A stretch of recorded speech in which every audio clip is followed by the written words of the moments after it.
നമസ്കാരം. മലയാളി വാർത്ത ഇൻസൈഡിലേക്ക് സ്വാഗതം. വി.ഡി. സതീശന് ഏറ്റവും വലിയ പാരയായി മാറുന്നത് സർക്കാർ ജീവനക്കാരായ അന്തംസ് തന്നെ. സർക്കാരിനെതിരെ ഉയർന്നു വന്ന വിവാദങ്ങളിൽ മിക്കവയും സർക്കാർ ജീവനക്കാരുമായി ബന്ധപ്പെട്ടത്. സർക്കാർ ജീവനക്കാരെ നിയന്ത്രിക്കുമെന്ന് മുൻപ് അധികാരത്തിലെത്തിയ പിണറായി വിജയൻ ആദ്യം വീമ്പിളക്കിയെങ്കിലും പിന്നീട് സർക്കാർ ജീവനക്കാർക്ക് പിണറായി പോലും വഴങ്ങി. സെക്രട്ടേറിയറ്റിലടക്കം ഇപ്പോൾ കാര്യങ്ങൾ തീരുമാനിക്കുന്നത് സർവീസ് സംഘടനകളാണ്. സർവീസ് സംഘടനകളുടെ ഹോൾസെയിൽ ഉത്തരവാദിത്വം ഏറ്റെടുത്തിരിക്കുന്നത് CPM എന്ന സംഘടനയും. പ്രത്യേകിച്ച് സർക്കാർ ജീവനക്കാർക്ക് വലിയ നേട്ടങ്ങളൊന്നും ഉണ്ടാക്കി കൊടുത്തില്ല എങ്കിലും പണ്ട് തൊട്ടേ ഒരടിമ മനോഭാവം അവരിൽ വളർത്തിയെടുക്കുന്നതിൽ CPM വിജയിച്ചു. വി.ഡി. സതീശനെ വീഴ്ത്താനുള്ള വഴി സർക്കാർ ജീവനക്കാർ തന്നെ ഒരുക്കിക്കോളുമെന്നാണ് പൊതുവെ CPMൻ്റെ ഭാവം. അതിനുള്ള വാരിക്കുഴി അവർ തന്നെ ഒരുക്കുകയും ചെയ്യുന്നു. ഏറ്റവും ഒടുവിൽ നമ്മൾ കേൾക്കുന്ന വാർത്ത ഇത് സ്ഥിരീകരിക്കുന്നത് മുഖ്യമന്ത്രി വി.ഡി. സതീശൻ സഞ്ചരിക്കുമ്പോൾ വി.ഡി. സതീശനെ തന്നെ തകർക്കാൻ ഒരു തന്ത്രം പയറ്റുകയാണ് കേരള പോലീസ്. മുൻപ് മുഖ്യമന്ത്രിയായിരുന്ന പിണറായി വിജയൻ റോഡിലൂടെ യാത്ര ചെയ്യുന്നത് പലപ്പോഴും വിവാദങ്ങൾ വിളിച്ചു വരുത്തി. റോഡിലൂടെ പിണറായി വിജയന്റെ വാഹനവ്യൂഹം ചീറിപ്പായുമ്പോൾ ഇരുവശങ്ങളിൽ നിന്നുമുള്ള വാഹനങ്ങൾ തടഞ്ഞിടുക ഒരു പതിവ് കാഴ്ചയാണ്. ഇപ്പോഴിതാ മുഖ്യമന്ത്രി വി.ഡി. സതീശൻ്റെ റൂട്ട് ക്ലിയർ ചെയ്യുന്നു എന്ന ഭാവേന ഇരുവശത്തു നിന്നുമുള്ള വാഹനങ്ങളെ തടഞ്ഞിടുകയാണ് പോലീസ്. ഇതിനെതിരെ പലവട്ടം വി.ഡി. സതീശൻ മുന്നറിയിപ്പ് നൽകി കഴിഞ്ഞു. താൻ യാത്ര ചെയ്യുമ്പോൾ റോഡിൽ വാഹനങ്ങൾ തടഞ്ഞുകൊണ്ട് പൊതുജനങ്ങൾക്ക് ബുദ്ധിമുട്ടുണ്ടാക്കരുത് എന്ന് ശക്തമായ ഭാഷയിൽ സതീശൻ പലവട്ടം പോലീസ് മേധാവികളോട് ആവശ്യപ്പെട്ടു. പിണറായി വിജയൻ 2016 അധികാരത്തിലെത്തിയപ്പോൾ അന്ന് ആദ്യം നമ്മൾ കേട്ടത് ട്രാഫിക് പോയിന്റുകളിലൊക്കെ വണ്ടി നിർത്തിയിടുന്ന ഒരു കാഴ്ചയാണ്. അന്ന് മുഖ്യമന്ത്രി ട്രാഫിക് പോയിന്റുകളിൽ സാധാരണ ജനങ്ങളെപ്പോലെ വെയിറ്റ് ചെയ്യുന്നു എന്ന വാർത്തയും പരന്നിരുന്നു. എന്നാൽ പിന്നീട് മുഖ്യമന്ത്രിയിൽ അധികാരഭാവം കൂടി. അധികാരാർത്ഥിയിൽ ജനങ്ങളെ വഴിയിൽ തടഞ്ഞിടുക മാത്രമല്ല, അവരെ അടിച്ചോടിക്കാനും പോലീസ് തുടങ്ങി. മുഖ്യമന്ത്രിക്ക് വേണ്ടി മറ്റു വാഹനങ്ങൾ വഴിയിൽ തടഞ്ഞിടരുത് എന്നിക്കഴിഞ്ഞ ദിവസം പോലീസ് വയർലെസ്സിലൂടെ മെസ്സേജ് നൽകിയിരുന്നു തിരുവനന്തപുരം സിറ്റി പോലീസ് കമ്മീഷണർ. ഉന്നത പോലീസ് ഉദ്യോഗസ്ഥർ ഇത് സംബന്ധിച്ച കർശന നിർദ്ദേശമാണ് താഴേക്കിടയിലുള്ള പോലീസ് ഉദ്യോഗസ്ഥർക്ക് നൽകിയത്. എന്നിട്ടും ഈ പ്രവണത തുടരുന്നതിൽ അസന്തുഷ്ടനാണ് വി.ഡി. സതീശൻ. മുഖ്യമന്ത്രിയുടെ സുരക്ഷാ ക്രമീകരണങ്ങളുടെ പേരിൽ നാട്ടുകാരെ വഴിയിൽ തടഞ്ഞിട്ട് ബുദ്ധിമുട്ടിക്കുന്ന ഉദ്യോഗസ്ഥർക്ക് ശക്തമായ താക്കീതാണ് ഇപ്പോൾ പോലീസ് ഉന്നതൻ നൽകിയിരിക്കുന്നത്. ചില ഉദ്യോഗസ്ഥർ ഇടതു ഭരണകാലത്തെ പോലെ മുഖ്യമന്ത്രിക്കായി വഴി തടയുന്നത് തുടരുകയാണ് എന്ന് മുഖ്യമന്ത്രിയുടെ ഓഫീസ് പറയുന്നു. ഇക്കഴിഞ്ഞ ദിവസം തിരുവനന്തപുരത്ത് ക്ലിഫ് ഹൗസിൽ നിന്ന് എയർപോർട്ടിലേക്ക് മുഖ്യമന്ത്രി യാത്ര ചെയ്യവേ പോലീസ് അനാവശ്യമായി റൂട്ട് ബന്ദോബസ്ത് ഏർപ്പെടുത്തിയിരുന്നു. ഇതൊഴിവാക്കാൻ സിറ്റി പോലീസ് കമ്മീഷണർ തന്നെ ബന്ധപ്പെട്ട ഉദ്യോഗസ്ഥർക്ക് വയർലെസ് മുഖേന നിർദ്ദേശം നൽകുന്നു. മുഖ്യമന്ത്രിയുടെ യാത്രയുമായി ബന്ധപ്പെട്ട് പൊതുജനങ്ങളെ അനാവശ്യമായി വഴിതടയുന്നു എന്ന പരാതി ഉണ്ടാകരുത് എന്ന് അദ്ദേഹം ഓർമ്മപ്പെടുത്തി. ഇടത് ആഭിമുഖ്യമുള്ള ചില ഉദ്യോഗസ്ഥർ മുഖ്യമന്ത്രിയുടെ പ്രതിച്ഛായ നശിപ്പിക്കാനുള്ള ശ്രമങ്ങളുടെ ഭാഗമായാണ് ഈ വഴിതടയൽ എന്ന സംശയം ബലപ്പെട്ടു. ഗതാഗത നിയന്ത്രണങ്ങൾ ഏർപ്പെടുത്തിയും റോഡുകൾ അടച്ചിട്ടും ജനങ്ങളെ വലയ്ക്കുന്നതിന് പിന്നിൽ ആസൂത്രിതമായ ഗൂഢാലോചനയുണ്ട്. തന്റെ വാഹനവ്യൂഹത്തിൽ എസ്കോർട്ടും പൈലറ്റും മാത്രം മതിയെന്ന് നേരത്തെ സതീശൻ നിർദ്ദേശം നൽകിയിരുന്നു. ഇതൊക്കെ ജനങ്ങളുടെ കണ്ണിൽ പൊടിയിടാനുള്ള ചെപ്പടി വിദ്യകളാണ് എന്ന പ്രചരണമാണ് CPM നടത്തുന്നത്. അതുകൊണ്ട് തന്നെ വി.ഡി. സതീശനെ പൊളിക്കണമെങ്കിൽ സതീശൻ പറയുന്നതൊക്കെ കാപട്യമെന്ന് ജനങ്ങളെ ഒന്ന് ബോധിപ്പിക്കണം. മുഖ്യമന്ത്രിക്ക് വേണ്ടി വഴിതടയാൻ ഒരു നിർദ്ദേശവും നൽകിയിട്ടില്ല എന്നും ഇത്തരം ഏർപ്പാടുകൾ ഉടൻ അവസാനിപ്പിക്കണമെന്നും മുഖ്യമന്ത്രിയുടെ പേഴ്സണൽ സ്റ്റാഫ് അംഗങ്ങളും സുരക്ഷാ ഉദ്യോഗസ്ഥരും തിരുവനന്തപുരം സിറ്റി പോലീസ് കമ്മീഷണർക്കും DGPക്കും ഇപ്പോൾ നിർദ്ദേശം നൽകിക്കഴിഞ്ഞു. വി.ഡി. സതീശന് വേണ്ടി ജനങ്ങളെ വഴിയിൽ തടയുക എന്ന ഒരൊറ്റ സംഭവം മാത്രമല്ല കേരളത്തിലുണ്ടായിരിക്കുന്നത്. വി.ഡി. സതീശൻ സർക്കാർ അധികാരത്തിൽ വന്ന അന്നു മുതൽ സർക്കാർ ഉദ്യോഗസ്ഥരിൽ നിന്നുള്ള പെരുമാറ്റം നമ്മെ അമ്പരപ്പിക്കുന്നു.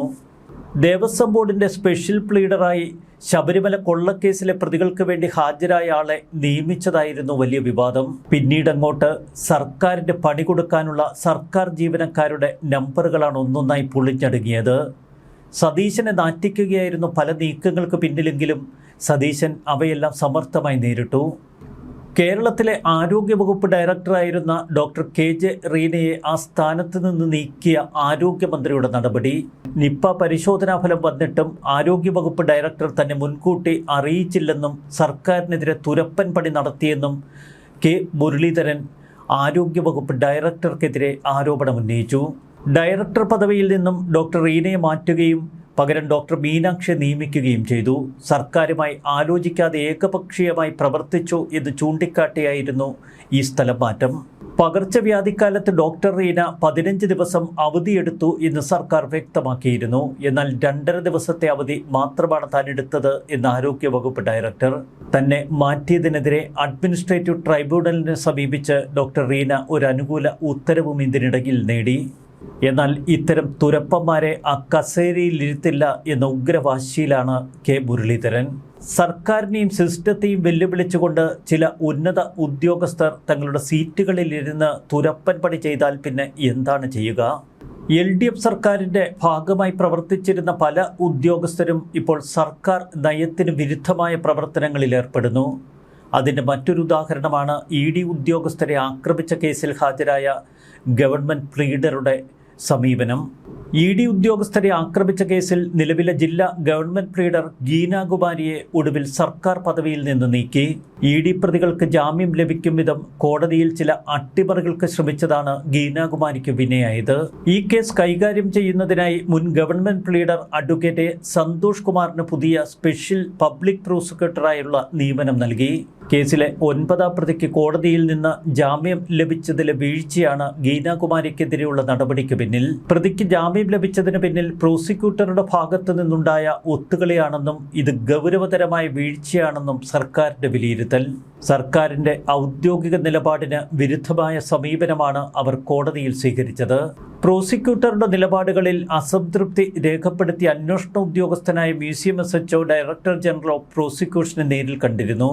കേസിന്റെ ഗൂഢാലോചന സംബന്ധിച്ച തുടരന്വേഷണത്തിന് നിലവിലെ സാഹചര്യം തിരിച്ചടിയാകുമോ എന്ന ഭയം അന്വേഷണ സംഘത്തിനുമുണ്ട്. മുൻ മുഖ്യമന്ത്രി ഉമ്മൻചാണ്ടിയുടെ അഭിഭാഷകനായിരുന്നു സന്തോഷ് കുമാർ. VS അച്യുതാനന്ദനെതിരെയുള്ള അപകീർത്തി കേസ് ഉൾപ്പെടെ ഉമ്മൻചാണ്ടിക്ക് വേണ്ടി കോടതിയിൽ ഹാജരായ മികച്ച അഭിഭാഷകൻ.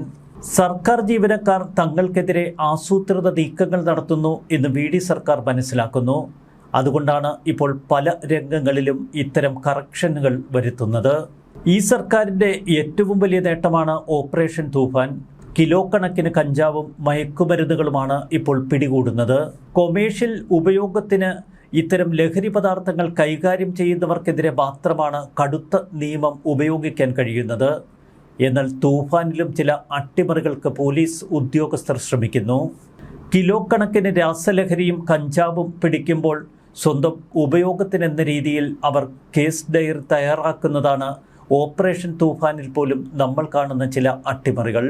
ഒരു കാര്യം വ്യക്തമാണ്, CPM പോലൊരു പാർട്ടിയുടെ അടിവേരുകൾ അത്ര ശക്തമാണ്.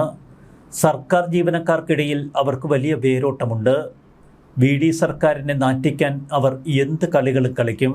PSC പരീക്ഷാ പ്രഹസനത്തിലൂടെയും പിൻവാതിൽ നിയമനങ്ങളിലൂടെയും അവർ തിരികെ കയറ്റിവിട്ടവർ ഒട്ടനവധിയുണ്ട് ഇപ്പോഴും സർക്കാർ സംവിധാനങ്ങളിൽ. VD സതീശൻ സർക്കാർ ഇവരെ എങ്ങനെ നേരിടും എന്നതാണ് സതീശൻ സർക്കാരിൻ്റെ ഏറ്റവും വലിയ പരീക്ഷണം. അതുകൊണ്ട് തന്നെ സർക്കാർ സർവീസിൽ പ്രവർത്തിക്കുന്ന ഇത്തരം ടോക്സിക് ജീവനക്കാരെ ഉടനടി ഐഡന്റിഫൈ ചെയ്തെടുക്കേണ്ടതുണ്ട് VD സർക്കാർ.